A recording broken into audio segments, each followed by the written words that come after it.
Matthieu chapitre 15. La tradition des ancêtres. Alors des pharisiens et des maîtres de la loi viennent de Jérusalem pour voir Jésus. Ils lui disent, « Tes disciples n'obéissent pas à la tradition des ancêtres. En effet, avant de manger, ils ne se lavent pas les mains. Pourquoi donc ?» Jésus leur répond, « Et vous, à cause de votre tradition, vous n'obéissez pas au commandement de Dieu. Pourquoi ? En effet, Dieu a dit, respecte ton père et ta mère. Il a dit aussi, celui qui maudit son père et sa mère, il faut le faire mourir. Mais vous dites aux gens, tu peux dire à ton père ou à ta mère, j'aurais bien quelque chose à te donner pour t'aider. Malheureusement, je dois le donner à Dieu. Alors tu n'es plus obligé de respecter ton père. Ainsi, à cause de votre tradition, vous supprimez la parole de Dieu. Homme faux, Ésaïe avait raison quand il a parlé de vous. Il a dit de la part de Dieu. Ce peuple me respecte en parole seulement, mais son cœur est très loin de moi. Ils me font des prières et des sacrifices, mais cela ne vaut rien. En effet, ce qu'ils enseignent avec assurance, ce sont des commandements humains, ce qui rend une personne impure.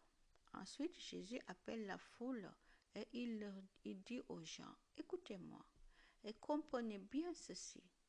Ce qui entre dans la bouche ne rend pas une personne impure, mais c'est ce qui sort de la bouche. Voilà ce qui rend une personne impure. » Alors les disciples s'approchent de Jésus et lui demandent, « Tes paroles ont choqué les pharisiens. Est-ce que tu le sais ?» Jésus leur répond, « Toutes les plantes que mon Père qui est au ciel n'a pas plantées, on les arrachera. Laissez-les. Ce sont des aveugles qui conduisent des aveugles.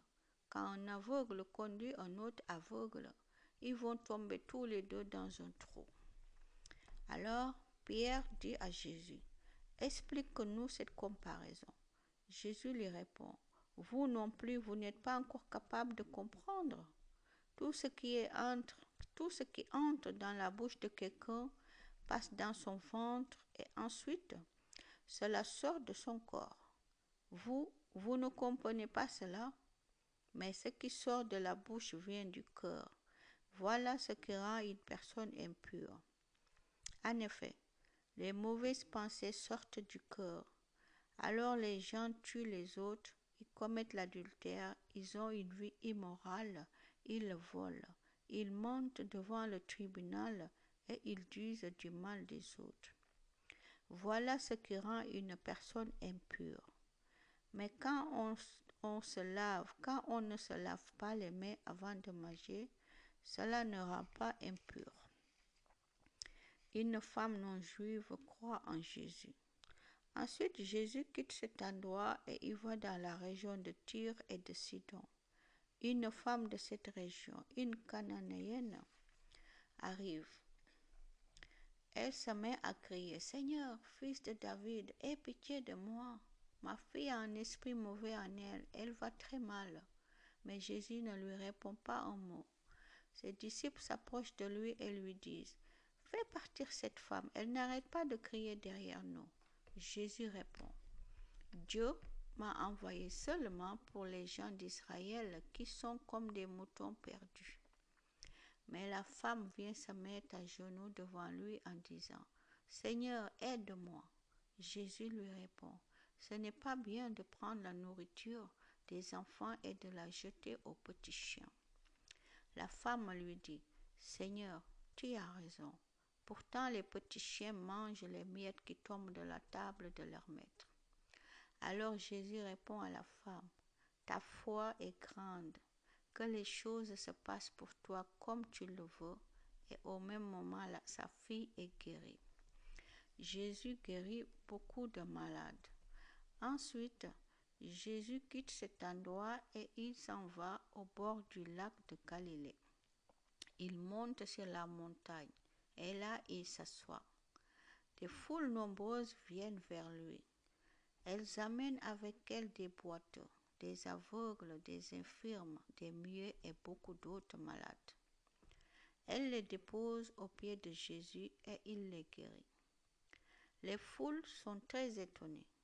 En effet, elles voient les muets qui parlent, les infirmes qui sont guéris, les boiteux qui marchent bien et les aveugles qui voient clair. Et elles disent, gloire au Dieu d'Israël. Jésus nourrit encore une grande foule. Jésus appelle ses disciples et leur dit, j'ai pitié de cette foule.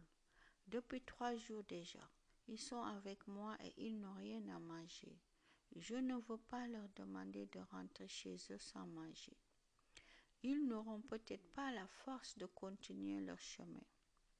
Les disciples lui disent, dans cet endroit désert, où pouvons-nous trouver des pains pour nourrir une si grande foule? Jésus leur demande, vous avez combien de pains? Ils lui répondent, 7. Et nous avons aussi quelques petits poissons. Jésus commande à la foule de s'asseoir par terre. Il prend les 7 pains et les poissons. Il remercie Dieu. Il les partage et les donne aux disciples. Puis les disciples les donnent aux foules. Tous se mangent autant qu'ils veulent. On emporte les morceaux qui restent. Cela remplit 7 paniers. Il y a 4000 hommes qui ont mangé sans compter les femmes et les enfants. Ensuite, Jésus renvoie les foules. Il monte dans la barque et il va dans la région de Magadan.